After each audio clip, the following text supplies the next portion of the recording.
ఇది అటువంటి గుణాలు పరమాత్మ దగ్గర ఉన్నాయట.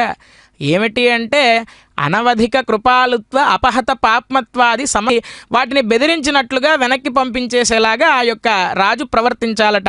అటువంటి సకల భువనాలకు చక్రవర్తి అవకాశం మహద్భాగ్యం మన యొక్క పురాకృత పుణ్య విశేషం చేత ఈ యొక్క ఉదయవేళ పరమాత్మ మన ముందు శ్రీ వెంకటేశ్వర భక్తి ప్రసారం వేట ఉత్సవం యొక్క ఉద్దేశం ఏమిటి అంటే వాటిని సంహరించడం కాదయ్యా, వాటిని కేవలం బెదిరించి మాత్రం ఎంతో ప్రాణాపాయ స్థితి కలిగితే తప్పితే ఆత్మ నివేదనం అని చెప్పినట్లుగా నవవిధ భక్తి మార్గాలతో పరమాత్మకు ఐహికాముష్మిక ఫలప్రదమైనటువంటి అర్చారూపంలో ఉన్నటువంటి ఆ యొక్క పరమాత్మకు కదా మనుషులనే మాత్రం రక్షిస్తానని పరమాత్మ అనడట. వినత వివిధ భూతవ్రాత రక్షైక దీక్షే. ఏ జన్మలో మనం ఉన్నా సరే పరమాత్మ యందు భక్తిని మన యొక్క మనస్సుని లగ్నం చేస్తే ఏ జన్మలో ఉన్నా పరమాత్మ మనల్ని అనుగ్రహించి మనకి మోక్షాత్మని వర్ణిస్తారు కదా. ఈ యొక్క బ్రహ్మరుద్రాదులు అందరూ కూడా పరమాత్మ యొక్క పాదసేవ కోసం పరితపిస్తూ ఉంటే కాంతంతా కూడా పరమాత్మ యొక్క చరణాల మీద పడి ఈ యొక్క మణులంతా కూడా నీరాజనం సమర్పిస్తున్నాయా పరమాత్మకి అన్నట్లుగా ఉన్నటువంటి ఆ యొక్క పాదాలని మనం నిత్యం శరణు వేడాలట.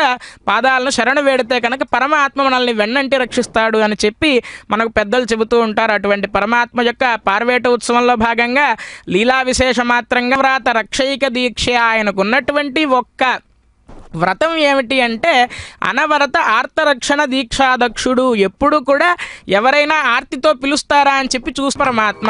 అటువంటి పరమాత్మ యొక్క పార్వేట ఉత్సవాన్ని భక్తి శ్రద్ధలతో మనం వీక్షిద్దాం. ఓం నమో వెంకటేశాయ.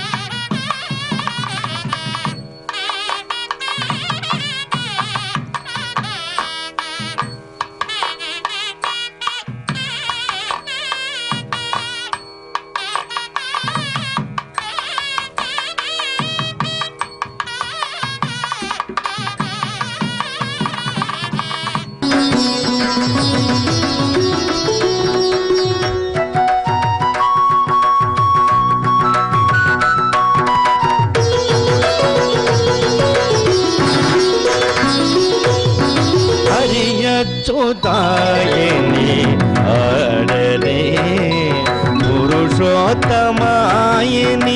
पगडे पाडरे अन्नजवानु तनयाडरे पुरनंदन गोविंद गोविंद हरि गोविंद पुरनंदन गोविंद